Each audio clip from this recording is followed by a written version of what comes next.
Hello दोस्तों, electronic components end devices के 9th lecture में आप सभी का स्वागत है। दोस्तों, पिछले लेक्चर में हम लोगों ने फुल वेव रेक्टिफायर की वर्किंग और उसकी परफॉर्मेंस पैरामीटर्स को पढ़ लिया था और वहां पर हम लोगों ने दो सर्किट को डिस्कस किया था। पहला था सेंटर टैप सर्किट और दूसरा था ब्रिज सर्किट।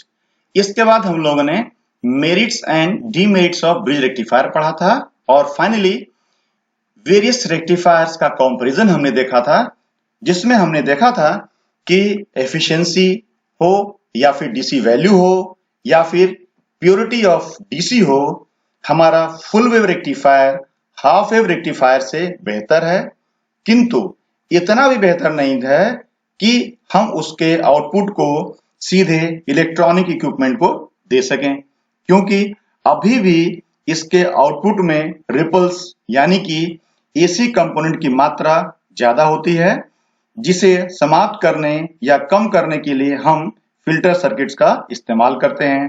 अर्थात हम रेक्टिफायर के आउटपुट को पहले फिल्टर सर्किट को देते हैं और फिर फिल्टर सर्किट के आउटपुट को इलेक्ट्रॉनिक इक्विपमेंट या फिर लोड को देते हैं।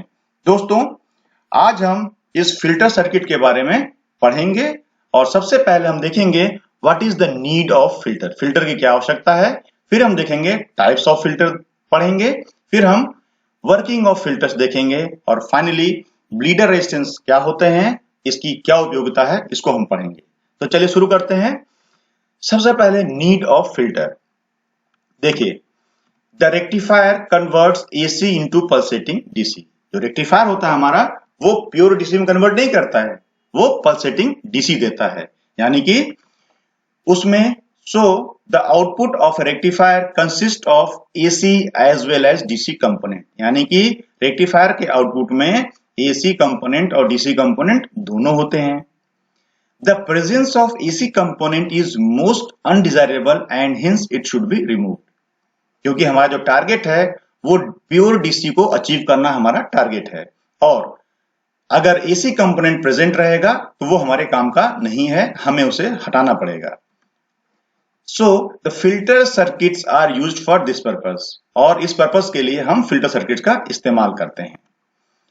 तो फिल्टर की अगर परिभाषा देखें तो फिल्टर में be defined as a circuit which removes और minimizes AC component from the output of a rectifier। यानी कि फिल्टर वो सर्किट है जो रेक्टिफायर के आउटपुट से AC कंपोनेंट को समाप्त कर दे या फिर मिनिमम कर दे, कम से कम कर दे। ठीक है, ये देखिए, ये हमारा फुल वेव रेक्टिफायर का आउटपुट है। हम इसे फिल्टर सर्किट को अगर देते हैं तो हमें आउटपुट कैसा मिलना चाहिए, ऐसा मिलना चाहिए। ये हम एक्सपेक्ट करते हैं, ये उम्मीद करते हैं, लेकिन क्या है, ये आदर्श व्यवहार है। तो आइडियल बिहेवियर है, तब तो हमें ऐसा प्योर डीसी मिल सकता है, एक स्ट्रेट लाइन मिल सकती है, पर प्रैक्टिकली ऐसा होता नहीं है। होता क्या है वो देखिए, वो ये है, कुछ न कुछ अभी भी रिपल्स रहती है। हाँ, ये जरूर है कि रिपल्स, ये जो परिवर्तन इतना ज्यादा इसमें रिपल्स था, एसी कंपोनेंट की वैल्यू इसमें बहुत ज्यादा थी, यहां पर रेड फिल्टर लगाने से एसी कंपोनेंट की जो वैल्यू है वो कम हो गई है, रिपल्स कम हो गया है। तो ऑब्वियसली यहाँ पे क्या होगा, हमारा जो डीसी वैल्यू है वो भी हमारा बढ़ गया है। ठीक है, तो अब देखिए, इस चीज को अचीव करने के लिए हमारे पास दो एस्पेक्ट हैं। पहला एस्पेक्ट ये है कि यहाँ पे जो एसी कंपोनेंट आ रहा है इसको हम यहीं पे ब्लॉक कर दें और आगे लोड के पास जाने न दें। दूसरा यह है कि अगर एसी कंपोनेंट लोड के क्रॉस अगर जा रहा है तो यहाँ पे कुछ कंपोनेंट लगाएं और हम एसी कंपोनेंट को बाईपास कर दें। और इन्हीं दो एस्पेक्ट के आधार पर हमारे पास जो कंपोनेंट्स हम इस्तेमाल करते हैं फिल्टर सर्किट्स में, वो है हमारा inductors and capacitors are used in filter circuit. और इन्हीं एस्पेक्ट को अचीव करने के लिए हम इंडक्टर या फिर कैपेसिटर का इस्तेमाल करते हैं फिल्टर सर्किट को बनाने के लिए। और यहाँ पर देखिए, जो मैंने यहाँ दिखाया है, ये जो वेरिएशन दिखाया है, ये कैपेसिटर फिल्टर का यूज करके दिखाया गया है। तो ऑब्वियसली, तो सबसे पहले हम चलते हैं फिल्टर के टाइप्स में। तो टाइप्स ऑफ फिल्टर में देखिए, पहला है हमारा कैपेसिटर फिल्टर, दूसरा हमारा इंडक्टर फिल्टर है और तीसरा हमारा एलसी फिल्टर है। कैपेसिटर फिल्टर में जैसा कि नाम है, capacitor is used in parallel to the load resistance. Capacitor को हम यूज करते हैं, लेकिन यहाँ क्या दिया गया है, लोड रेजिस्टेंस के पैरेलल में। हम आगे आपको मैथमेटिकली ये दिखाएंगे भी कि क्यों कैपेसिटर को हम पैरेलल में ही इस्तेमाल करते हैं। इसके बाद इंडक्टर फिल्टर में क्या होता है, inductor is used in series to the load resistance. जो इंडक्टर फिल्टर में हम इंडक्टर यूज करते हैं और लोड रेजिस्टेंस के उसको सीरीज में लगाते हैं। एलसी फिल्टर जैसा कि नाम है, इसमें क्या है, it is a combination of capacitor and inductor filter, यानी कैपेसिटर और इंडक्टर फिल्टर का दोनों का जो कंबाइंड जो कॉम्बिनेशन है उससे हम बनाते हैं क्या, एलसी फिल्टर। तो चलिए सबसे पहले हम देखते हैं कि क्यों हम कैपेसिटर को हम पैरेलल में ही लगाते हैं। तो उसको मैथमेटिकली देखते हैं। देखिए ये रिएक्टेंस का फॉर्मूला है XC = 1/2 pi FC। For DC, DC के लिए F की वैल्यू क्या है, फ्रीक्वेंसी क्या है, 0 है। जब फ्रीक्वेंसी के लिए 0 है तो F 0 है, तो 1/0 यानी XC विल बी इनफाइनाइट। और AC के लिए क्या होगा, F फाइनाइट है। जानते हैं हम लोग इंडिया में जो हमारे घरों में जो सप्लाई आती है उसकी फ्रीक्वेंसी है 50 हर्ट्ज, 50 हर्ट्ज, ठीक है। तो यहां पर देखिए 50 हर्ट्ज है तो 1/, एक बड़ी संख्या, तो XC की वैल्यू यानी रिएक्टेंस, कैपेसिटिव रिएक्टेंस वैल्यू क्या है, लो रहेगी, कम रहेगी। अगर इसको हम सम अप करें, समराइज करें, तो ये है कि कैपेसिटर क्या करेगा, AC को जाने देगा। Capacitor allows AC and it blocks DC, और DC को नहीं जाने देगा, ठीक है। तो देखिए यहां पर तो ऑब्वियसली कैपेसिटर हमारा इस लोड रेजिस्टेंस के पैरेलल में लगेगा। क्यों, क्योंकि लोड पे हमें क्या चाहिए, DC चाहिए। तो यहां पर क्या होगा, अगर रेक्टिफायर के आउटपुट में AC कंपोनेंट है, अगर इधर आता है तो AC कंपोनेंट क्या करेगा, ये बाईपास कर देगा। देखिए XC = लो, XC लो है किसके लिए, AC के लिए, तो AC कंपोनेंट यहां से बाईपास हो जाएगा। लेकिन DC क्या है, DC के लिए क्या है, इनफाइनाइट है, ओपन है, यानी DC को ये ब्लॉक करेगा, यानी DC के साथ कोई दिक्कत क्रिएट नहीं करेगा और DC हमें लोड पे प्राप्त होगा। मैं रिपीट कर दूं, AC यहां से बाईपास हो जाएगा और DC हमें लोड पे मिलेगा। इसीलिए हम कैपेसिटर को पैरेलल में लगाते हैं लोड के। इसी प्रकार से हम देखते हैं inductor used in series with load. Inductor को हम लोड के सीरीज में क्यों लगाते हैं। XL = 2 पाई F × L। तो ऑब्वियसली इस फॉर्मूले से DC के लिए जब F 0 होगा तो XL 0, AC के लिए फाइनाइट है तो XL की वैल्यू हाई होगी, यानी कि ये क्या करेगा, ये DC को तो अलाउ कर देगा, DC के लिए कोई रोक टोक नहीं, DC के लिए अलाउड है, लेकिन AC के लिए क्या, XL हाई है, तो AC को क्या करेगा, ये ब्लॉक करने की कोशिश करेगा। तो C यहां पर क्या होता है, सीरीज में अब क्यों लगा वो भी देख लीजिए सर्किट के पॉइंट ऑफ व्यू से। रेक्टिफायर में AC DC दोनों है, हमें लोड पे चाहिए DC। तो यहां पर जैसा कि यहां दिखाया है AC के लिए हाई है, यहां पर AC कंपोनेंट अगर आएगा तो क्या करेगा, इसको ब्लॉक करेगा, ये इसको ब्लॉक करेगा, AC को आगे जाने नहीं देगा, क्योंकि AC के लिए क्या है, XL क्या है, हाई है, तो AC को आगे नहीं जाने देगा। और हम ये चाहते हैं कि V0 जो आउटपुट है लोड के क्रॉस लोड पर जो हमें मिले वो सिर्फ और सिर्फ DC मिले। So this is the reason, ये रीजन है, ये कारण है कि हम इंडक्टर को लोड के सीरीज में ही लगाते हैं। तो चलिए आगे बढ़ते हैं, एक्चुअल स्टडी पे आते हैं हम लोग। Shunt capacitor filter for half wave rectifier.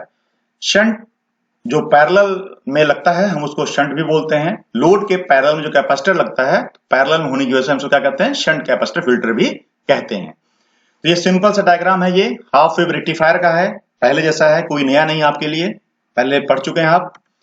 और ये सिंपल सा उसका output on off on off on off इस तरह का आउटपुट है, जस्ट फॉर ये रिवीजन के लिए आपको दिखाया गया है। अब इसमें देखते हैं, अब कैपेसिटर हम लगाते हैं, ठीक है, ये एनोड है, ये कैथोड है, और हमें पता है कि डायोड को फॉरवर्ड बायसिंग के लिए एनोड का वोल्टेज कैथोड से ज्यादा होना चाहिए, हम आइडियल मानते हैं आसानी से समझने के लिए।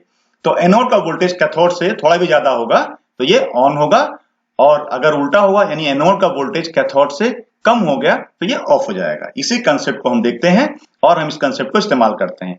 तो देखिए ये डॉटेड दिखाया गया है सिर्फ इसलिए ताकि हम तुलना कर सकें पहले से, क्योंकि कैपेसिटर लगने के बाद इसका आउटपुट दूसरा होगा, ठीक है। चलिए शुरू करते हैं। अब देखिए यहां पर ये हमारा आउटपुट था, ऑन था, यानी यहाँ सप्लाई पॉजिटिव सप्लाई आ रहा था, तो डायोड हमारा क्या ऑन है। ये ऑन की स्थिति में देखते हैं, ये ओरिजिन है OAB, इस पार्ट को देखते हैं। तो यहाँ पे क्या होगा, ये एनोड का वोल्टेज हाई होगा तो डायोड हमारा ऑन होगा। जब डायोड ऑन होगा तो क्या होगा, इसमें भी यहाँ जो करंट आएगा कैपेसिटर के इस ब्रांच में भी जाएगा और लोड रेजिस्टेंस में भी जाएगा, यानी IC यहाँ भी करंट जाएगा और लोड में भी करंट जाएगा। जब यहाँ करंट जाएगा तो कैपेसिटर क्या होगा, चार्ज होगा, capacitor start charging. Capacitor charge होगा। तो कैपेसिटर चार्ज होगा यानी कि ये स्थिति आएगी यहां पर, ठीक है, ये साथ साथ ये भी चार्ज होगा। लेकिन अब पॉइंट बी पर पहुंचने के बाद क्या होगा, पॉइंट बी क्या है, ये पॉइंट बी है वीएम, यानी कि यहाँ का सप्लाई का जो है मैक्सिमम वोल्टेज है, ये वीएम यहां पर आ गया।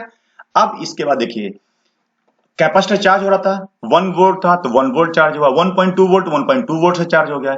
जब ये वीएम पहुंचा तो यहाँ पर इस पॉइंट का जो वोल्टेज है, के का जो वोल्टेज है वो वीएम है, वीएम यानी मैक्सिमम वोल्टेज, यहाँ पर ये जो सप्लाई का आ रहा है वो वीएम वोल्टेज यहाँ पर हो गया। अब देखिए ध्यान से समझिएगा दोस्तों, इस बी पॉइंट के बाद हमारा जो वीएस की जो वैल्यू, ये वाली जो वैल्यू है सप्लाई की, ये नीचे जा रही है, लेकिन यहां पर कैपेसिटर होने के नाते इस के पॉइंट का वोल्टेज, इस पॉइंट का जो वोल्टेज है वो वीएम है, तो कैपेसिटर को होल्ड करने की कोशिश करेगा। यानी ये पॉइंट ऐसा है, ये बी पॉइंट, इस पॉइंट पर क्या हो रहा है, ये पॉइंट का वोल्टेज वीएम है, तो ऑब्वियस ये बात है एनोड ए साइड का जो वोल्टेज है वो देखिए डाउन हो रहा, कम हो गया, यानी कि डायोड क्या हो जाएगा, ओपन सर्किट हो जाएगा, डायोड ओपन सर्किट, यानी कि डायोड ऑफ हो जाएगा। तो डायोड ऑफ होगा तो कैसा दिखेगा, वो देखिए आसानी समझने के लिए मैंने बना, ये देखिए डायोड हमारा ओपन हो गया।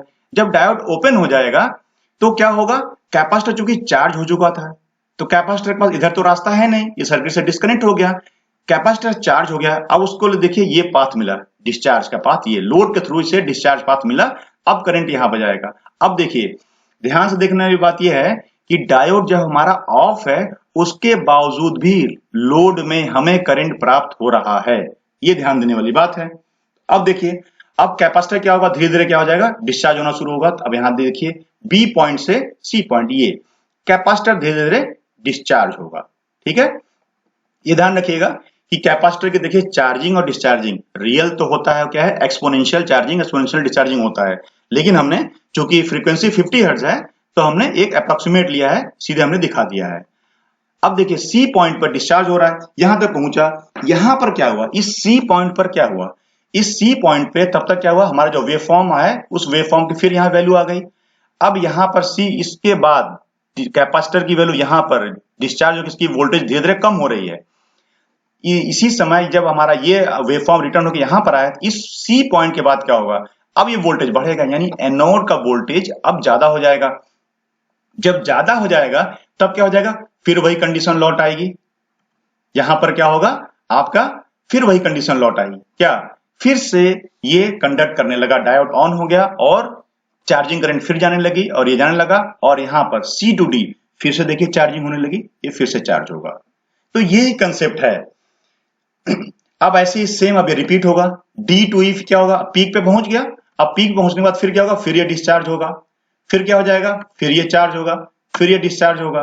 तो ऐसे करने से होगा क्या, फाइनली यहां पर हम देखते हैं दो पॉइंट को डिस्कस करते हैं, एक ये पॉइंट बी, डी और एफ है। ये पॉइंट कैसा है, इस पॉइंट बी के बाद मैक्सिमम चार्ज होने के बाद क्या हो जा रहा है, डायोड जो है वो नॉन कंडक्टिंग स्टेट में जा रहा है, डायोड ऑफ हो जा रहा है, फिर कैपेसिटर धीरे धीरे डिस्चार्ज हो रहा है।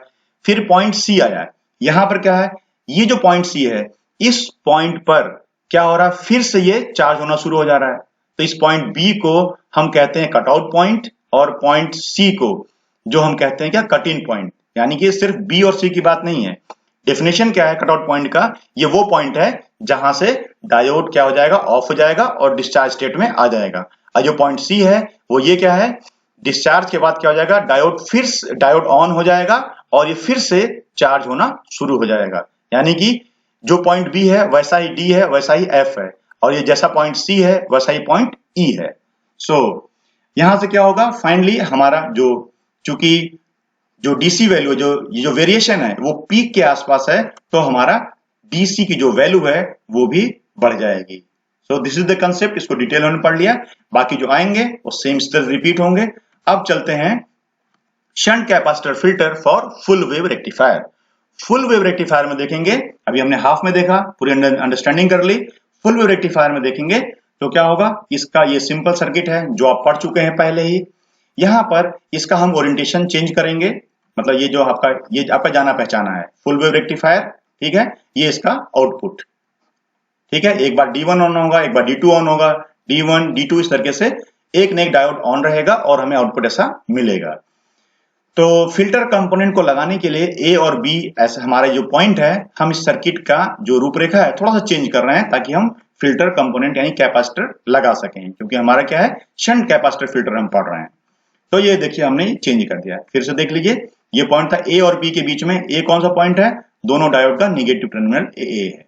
ए और बी जो ये सेंटर पॉइंट है, इसके बीच में आरएल लगा हुआ है, और सेम हमने इसको ऐसे कर दिया। देखिए ए यहाँ है, ए और बी के बीच में आपका सिर्फ हमने ओरिएंटेशन चेंज किया है, और हमारा आउटपुट भी अभी भी वैसा है, कोई चेंज नहीं, क्योंकि हमने कोई चेंज किया नहीं, सिर्फ रेजिस्टेंस को, लोड रेजिस्टेंस का लोकेशन हमने खाली चेंज किया है। ठीक है, इसी से आपका रिवीजन भी हो रहा है फुल वेव रेक्टिफायर का। अब देखिए, अब हमने कंपोनेंट लगाया यहां से, अब हमने कैपेसिटेंस लोड रेजिस्टेंस के पैरेलल में हमने कैपेसिटेंस लगाया। ठीक, लगा दिया। अब यहां पर भी क्या होगा, फिर वही कंडीशन होगी जैसा कि हमारा आउटपुट है, सेम कंडीशन, क्या, charging discharging, charging discharging, charging discharging, charging discharging, like that. अब देखने वाली बात यह है कि जब हाफ वेव रेक्टिफायर था तो एक हमारा ऑन था, एक ऑफ था। तो यहां पर भी क्या होगा, यहां पर डिफरेंस आपको साफ समझ में आ रहा होगा। अगर ये वेव फॉर्म नहीं आया होता तो ये डिस्चार्ज होते होते होते यहां तक पहुंचता और तब फिर से चार्ज होना शुरू होता। यानी कि ये स्पष्ट है, यहां पर डीसी वैल्यू, ये जो वेरिएशन रिपल्स और भी कम हो गई हैं, और डीसी वैल्यू हमारा और बढ़ गया है। ये हमारा डीसी वैल्यू हमारा इंक्रीज कर गया है और रिपल्स हमारा घट गया है। यानी कि हमारे लिए जो बेस्ट कॉम्बिनेशन है वो क्या है, full wave rectifier plus filter circuit हमारे लिए बेस्ट कॉम्बिनेशन रहता है। चलिए आगे बढ़ते हैं, आते हैं सीरीज इंडक्टर फिल्टर। तो जो हमारे दूसरे तरह का था वो था series inductor filter for half wave rectifier. देखिए रेक्टिफायर ये समझाने के लिए किया जाता है, रेक्टिफायर जनरली हम जो प्रैक्टिकली जो यूज करते हैं वो फुल वेव रेक्टिफायर ही हम यूज करते हैं। तो देखिए यहां पर सीरीज इंडक्टर है, तो हमने रीजन बता दिया है कि लोड के सीरीज में इंडक्टर लगता है, वो यहां लगा हुआ है, यानी ये सेक्शन फिल्टर का है, तो ये इंडक्टर है। यहां पर हाफ वेव रेक्टिफायर देखिए डॉटेड से दिखाया गया है हमारा हाफ वेव रेक्टिफायर का आउटपुट, और जो हमने इंडक्टर लगाया है, इंडक्टर का जो प्रिंसिपल, जो सिद्धांत है, देखिए होता क्या है, जब हमारा डायोड ऑन होता है, जब इसमें करंट जाती है, तो होता क्या है, एक बैक ईएमएफ जनरेट होता है। क्या जनरेट होता है, एक बैक ईएमएफ जनरेट होता है जो इसको अपोज करता है। यानी एसी को कुल मिला के समरी ये है, ये एसी को इधर ही वापस ये ब्लॉक करता है, यहां पर एसी को आगे जाने नहीं देता है, तो लोड पे हमें केवल डीसी डीसी मिलता है। तो ये हमारा, लेकिन हाँ थोड़ा सा फर्क है, कैपेसिटर की तरह कंसेप्ट थोड़ा सा डिफरेंट है, और यहाँ पर हमारा ये जो दिखाया गया ये हमारा किसका, ये इंडक्टर फिल्टर लगाने के बाद हमारा ये आउटपुट है। ठीक है, अब देखिए सेम वही है, inductor filter for full wave rectifier. Full wave rectifier में क्या होगा, ये जो वेरिएशन है ये और कम हो जाएगा, तो ये दोनों साइकिल में हमें मिल रहा है, और ये वेरिएशन या रिपल्स हमारी और भी कम हो गई। सो this is the diagram and this is the output. अब आते हैं एलसी फिल्टर पर। एलसी फिल्टर जैसा कॉम्बिनेशन है वो क्या है, इंडक्टर और कैपेसिटर का कॉम्बिनेशन।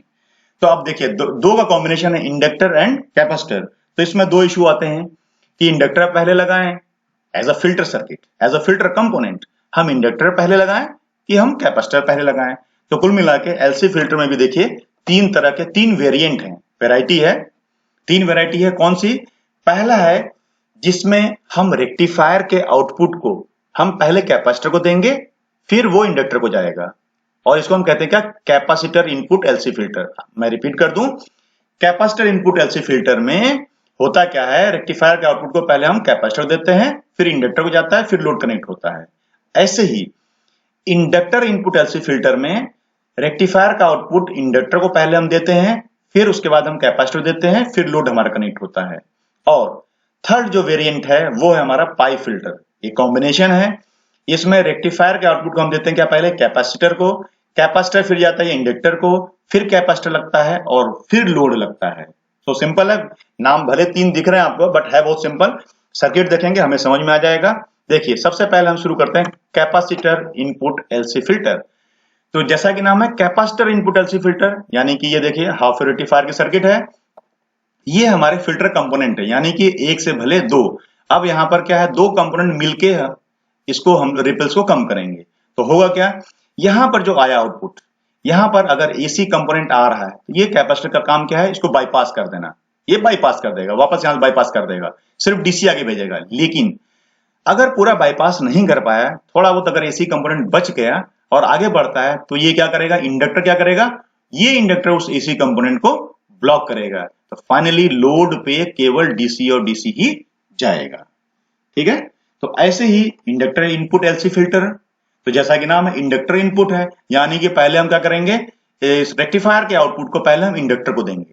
तो क्या होगा यहाँ पर इंडक्टर सबसे पहले ब्लॉक करने की कोशिश करेगा, किसको, एसी को, डीसी को नहीं करना है। क्यों, क्योंकि डीसी तो हमें चाहिए और हमने पहले भी पढ़ा था।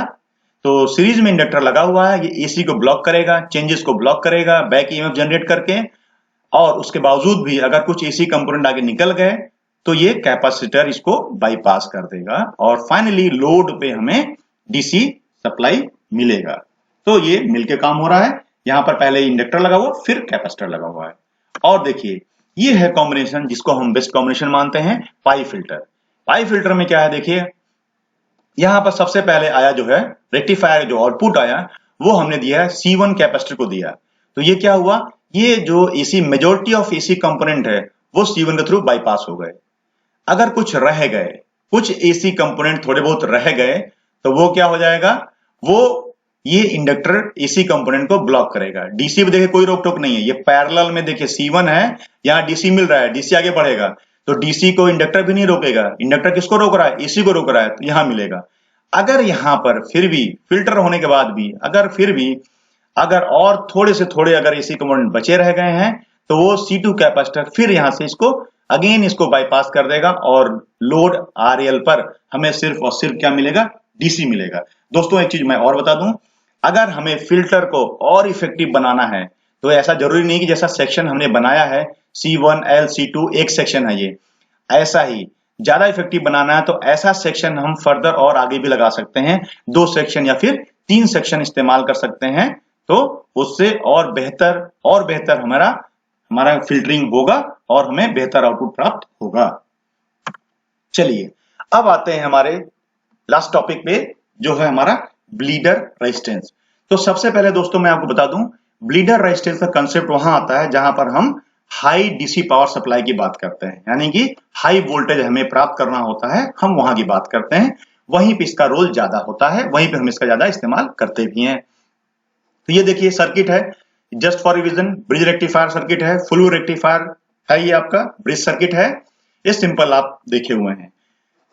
और दिखाने का पर्पस सिर्फ यही था कि आप देखिए हम इसका ओरिएंटेशन चेंज कर रहे हैं। ये रेजिस्टेंस ए और बी के बीच में कनेक्टेड है और अभी भी रेजिस्टेंस ए और बी के बीच में कनेक्टेड है। ऐसा इसलिए कर रहे हैं ताकि हमें जो फिल्टर कंपोनेंट लगाने हैं हम वो आसानी से लगा सकें और आप समझ सकें इसका वेरिएंट। ठीक है, तो ये हमारा सर्किट हो गया।